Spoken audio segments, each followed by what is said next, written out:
Well, hi, this is Morgan Wright. I'm the Customer Marketing Manager here at KaiNexus, and I am joined today by Mark Graban, the one and only.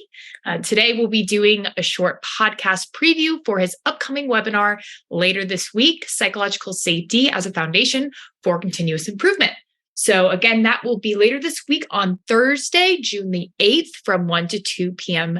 Eastern Time. So if you haven't already signed up, make sure to get to our website and navigate to the webinars page, and you'll find the registration there. So, Mark, thanks for joining us today. How are you doing?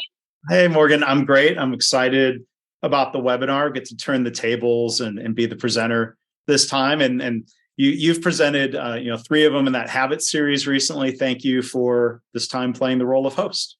Of course. I had played host before, but now being on the other side, it's fun playing host again. So thanks for letting me do that. Of course.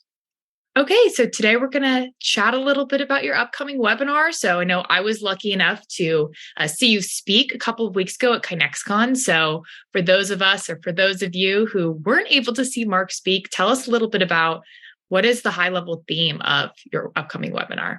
Yeah. Well, thanks, Morgan. You're kind. I was going to say you were subjected to it a couple of weeks ago, but seriously, I think it went well.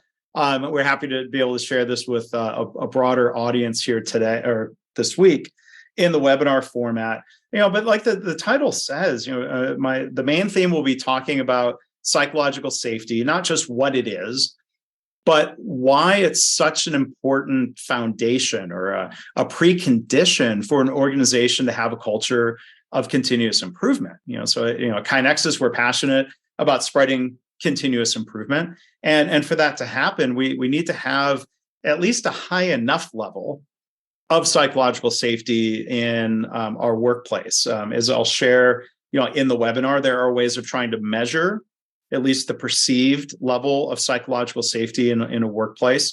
We've done that at KaiNexus, and none of us would say we're perfect, but the level of psychological safety within KaiNexus is relatively high compared to other organizations, and that's part of what allows KaiNexus to have, I think, a good culture of continuous improvement, a culture of learning from mistakes.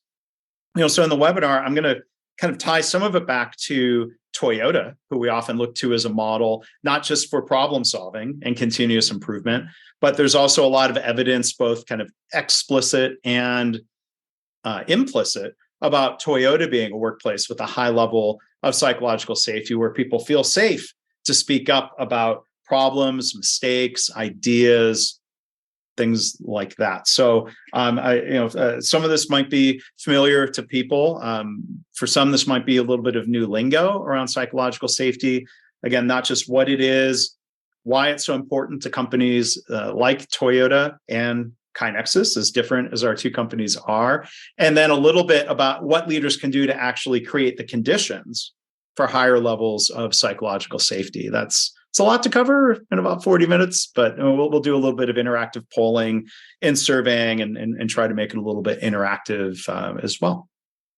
Awesome. Yeah, no, Mark, I know that we've been kind of on this journey for the past, year or so, talking about psychological safety just internally. And I feel like it's been really valuable to see you and the other leaders in KaiNexus really modeling this behavior. Admitting mistakes themselves makes it feel much more safe to, admit or make those mistakes we all do.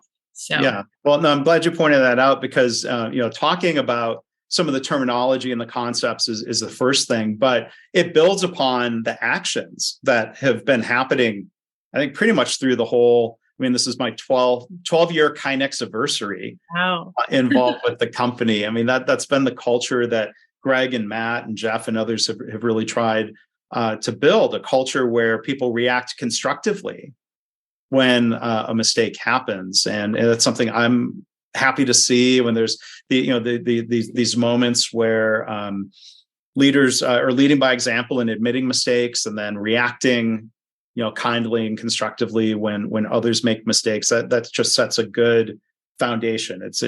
We can't just talk our way to psychological safety or train our way to it. Like you said, it really comes down to what your leaders and what your colleagues are doing. Like, what are their behaviors? What are their actions? And we'll share some of that again on Thursday. Yeah, I couldn't agree more. I think that's going to be really cool. And I'm excited for everyone who hasn't been able to join to be able to hear a little bit about what you've been really working on for quite a while. So we're going to jump gears a little bit here. So I know you have a book coming out later this month. Yeah. So I'm really excited. This is so cool. Thanks. Tell us a little bit about kind of what can the readers expect from your upcoming book? Yeah. So here, this is just a mock-up of the cover. It's not an actual book, but people who are watching on YouTube can see the title is The Mistakes That Make Us. And the subtitle is Cultivating a Culture of Learning and Innovation. So it's going to be available later in June. Similar to some of the stories and concepts that are in the podcast or in the webinar, psychological safety is one of the themes in the book, The Mistakes That Make Us. We can't just tell people that they should speak up and admit mistakes, or that they should be brave and challenge the status quo. The book is really about building a culture where we're actually able to learn from mistakes. So there's a foundation of psychological safety, being able to learn from mistakes, and then as Greg Jacobson, our co-founder, CEO, has said, and I quote him in the book, you can't have a culture of continuous improvement without a culture of learning from mistakes. So this builds upon itself, and really, I think, to the end goal of business success. We're learning more, we're innovating, and that leads to growth and business success. So a lot of it comes down to, again, how do we not just react to mistakes when they occur? We're all human. We all make mistakes. At the same time, there are lessons from Toyota and even some of the practices within KaiNexus of what we do to try to help prevent mistakes. Checklists that we use for the webinar planning and for the day of execution. Those checklists don't guarantee that, like when I'm in the role of host, it doesn't guarantee I won't make a mistake, but it sets us up for success. And that checklist has evolved to where every time as a planner or organizer or host, I make a mistake, or when Greg has made a mistake, we'll go and update the checklist. We'll try to focus on the learning and how do we update the checklist to put something in there that helps us. So we're not relying on, hey, don't forget. I've never forgotten, knock on wood, I've never forgotten to hit record. But if that were to happen, the response wouldn't be to say, hey, remember not to make that mistake again. You can put some countermeasures in place. For example, Zoom webinars, you can set it to automatically start recording when you start the session. Right. That would be a good example of mistake proofing, which is one of the other themes from the book. So again, the book is The Mistakes That Make Us. The webinar on Thursday is not a sales pitch for the book, but it's interrelated, and I do appreciate you letting me talk about the book a little bit here in the preview. Of course, and tell us a little bit about where people can get your book once it comes out. Yeah, well, people can learn more at mistakesbook.com. Currently, as we're recording this on Monday, June 5th, if people want the Kindle version through Amazon, that can be pre-ordered today.